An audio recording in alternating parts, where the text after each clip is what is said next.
आज हमारे मुख्यमंत्री दोबारा बनने के बाद दूसरी बार इस जिले के अंदर आए हैं। मैं उनका स्वागत करता हूं और खास तौर पे यूं कहना चाहता हूं कि इस क्षेत्र के अंदर ऐसा भी हलका है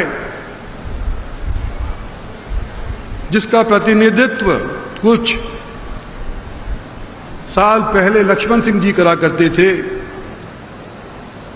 कोसली एक ऐसा हलका है,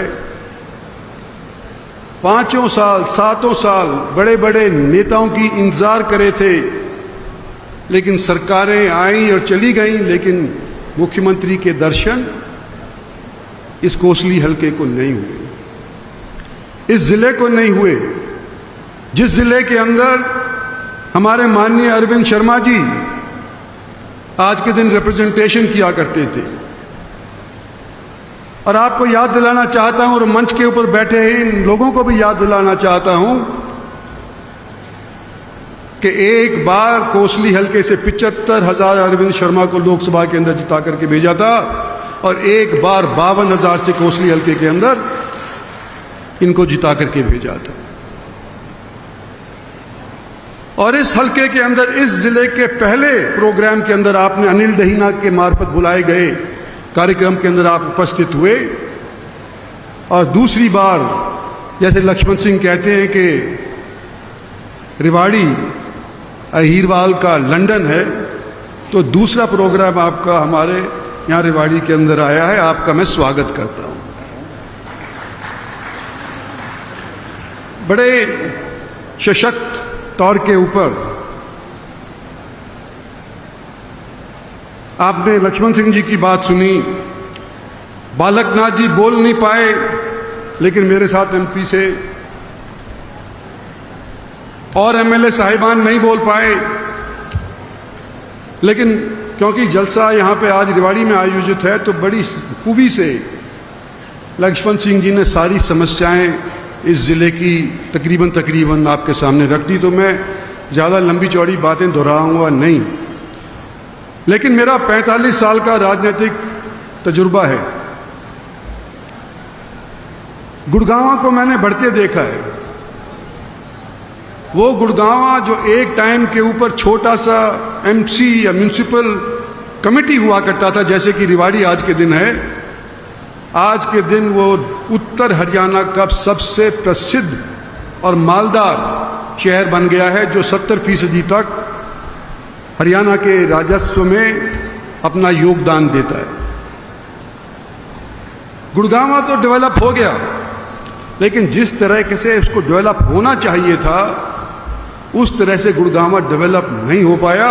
और हम सालों साल देखते आ रहे हैं कि जब बरसात आती है किस तरह से जल भराव गुड़गांव के अंदर हो जाता है, करोड़ों रुपए खर्च करने के बाद भी। और आगे डेवलपमेंट होने लग रही है। हर एक प्रांत के लोगों की अगर किसी नए जगह के ऊपर आंख टिकी हुई है तो वो रिवाड़ी के ऊपर है। गुड़गांव के बाद सबसे ज्यादा लोग आज के दिन अपना घर, अपना कारोबार, अपना धंधा रिवाड़ी आकर के करना चाहते हैं।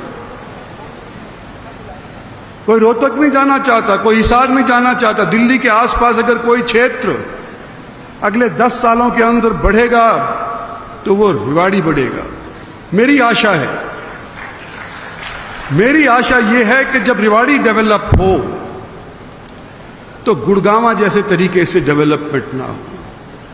आज गुड़गांव राजस्व तो देता है, लेकिन लोग वहां पोस्टिंग इस तौर के ऊपर चाहते हैं कि जब हम यहां से छोड़ करके जाएंगे तो यहां के कमाए पैसे आलीशान तौर के ऊपर अपने घर बना करके खर्च करेंगे। डेवलपमेंट ठीक नहीं हुआ गुड़गांव के अंदर। हमारी सरकार की गलती नहीं है, हमारे से पूर्व सरकार हरियाणा के अंदर जो थी उन लोगों की गलती है कि काट करके बेचे।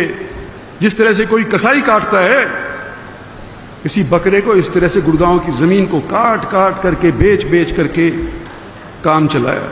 मैं नहीं चाहता कि ये गुड़गांव के अंदर जैसा हुआ वो रिवाड़ी के अंदर भी हो। और आज इस जिले के अंदर जहां आप उपस्थित हुए हैं, उन चंद जिलों में से है जहां पर 100% भारतीय जनता पार्टी के टिकटार्थियों को जिता करके भेजा है। आप बगल के अंदर गुड़गांव है, यहां रिवाड़ी है। तीनों के तीन एमएलए आज हमारे बीच के अंदर बैठे हुए हैं।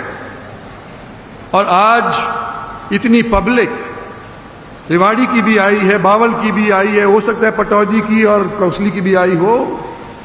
ये कह रहे हैं, मेरे मार्फत कह रहे हैं कि हमने मुख्यमंत्री जी सरकार को बनाने में अपना दिल पूरा लगा करके योगदान देते हुए तीसरी सरकार बनाई।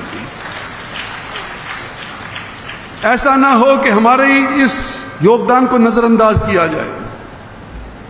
और आज आपसे बड़ी उम्मीद लेकर के हम सारे स्टेज वाले और हम सारे के सारे जो नीचे बैठे हुए हैं इस जलसे के अंदर सब उम्मीद कर रहे हैं कि जिस तरह से अब तक आप चलते आए हो, अगले 4 साल के अंदर ये मांगे जो यहां पर मंच से उठाई गई हैं सो पूरी होंगी।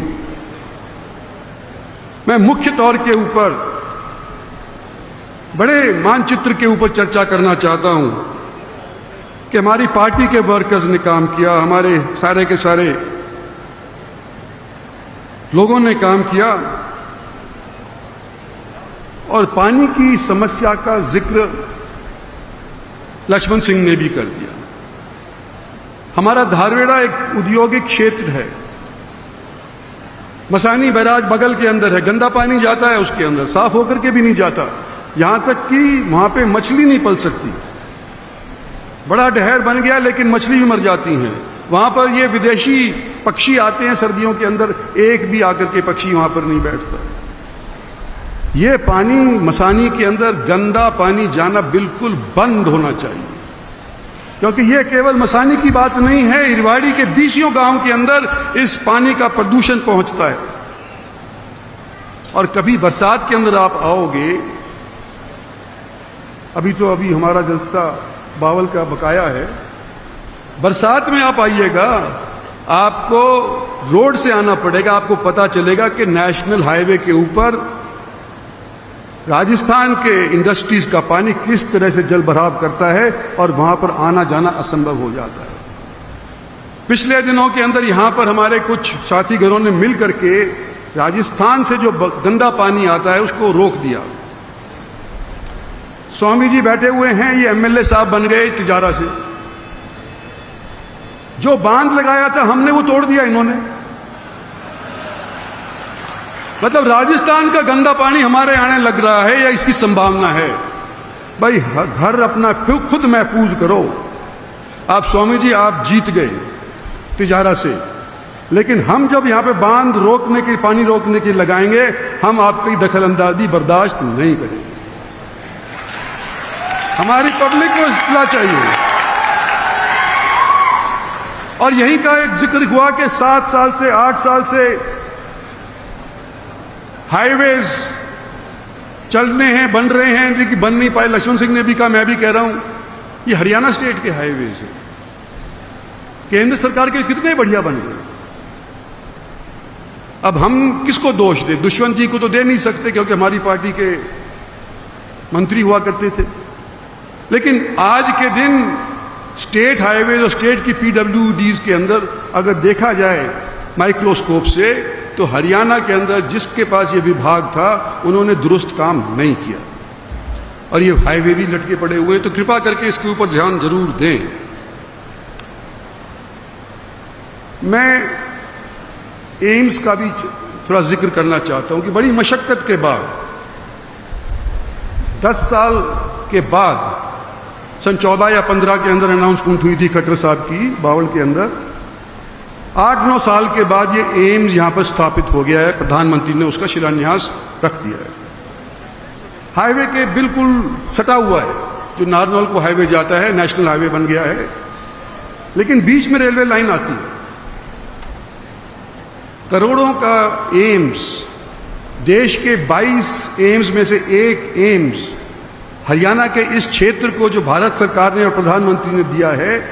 लफड़ा इस बात का पड़ा हुआ है कि हाईवे से एम्स रेल की पटड़ी पार करने के बाद कैसे पहुंचे।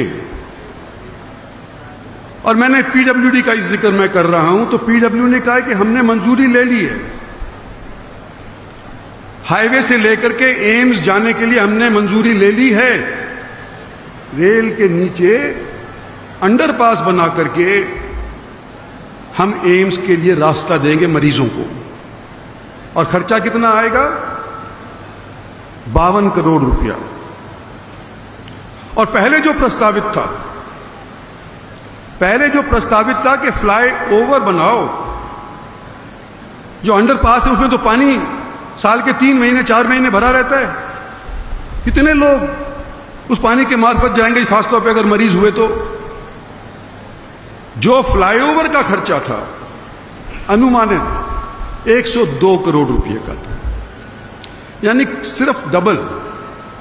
इतने बड़े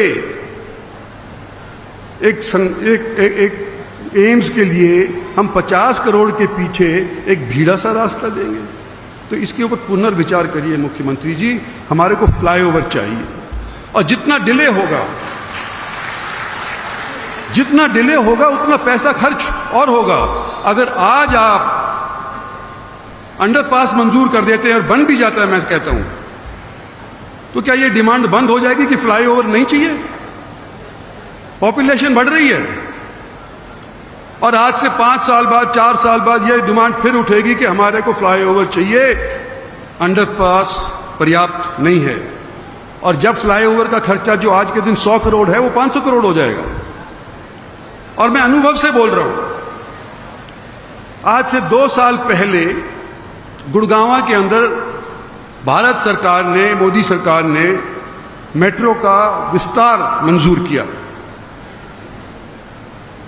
चारों तरफ गुड़गांव को मेट्रो से जोड़ने का जब अप्रूवल हुआ, वो खर्चा और 2 साल के भीतर जो अब खर्चा अनुमानित है वो दुगना हो गया। 2 साल के भीतर दुगना हो गया है और जब तक बनेगा तो चौगुना हो जाएगा।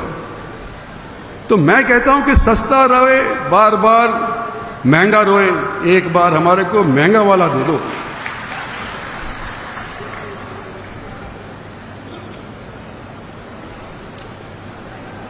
रेवाड़ी का जल भराव गुड़गांव की तरह भी होने लग रहा है, लक्ष्मण सिंह ने जिक्र कर ही दिया। गंदे पानी का भी मैंने जिक्र कर दिया। आपके साथ सारे तो यहां पर जो एमएलए बैठे हैं, सारे के सारे यहां पर जो मंत्री बैठे हैं, क्योंकि शर्मा जी को भी हम अपना मंत्री मानते हैं, यहां के सारे एमपी आपके साथ, पार्टी वाले आपके साथ, चाहे मेरे साथ कोई रहा हो या ना रहा हो, लेकिन आपके साथ आज के दिन जरूर है। और हमारा हक पड़ता है कि हमने आपकी सरकार बनाई है, हमारी बात को प्राथमिकता दी जाए। धन्यवाद और जय हिंद।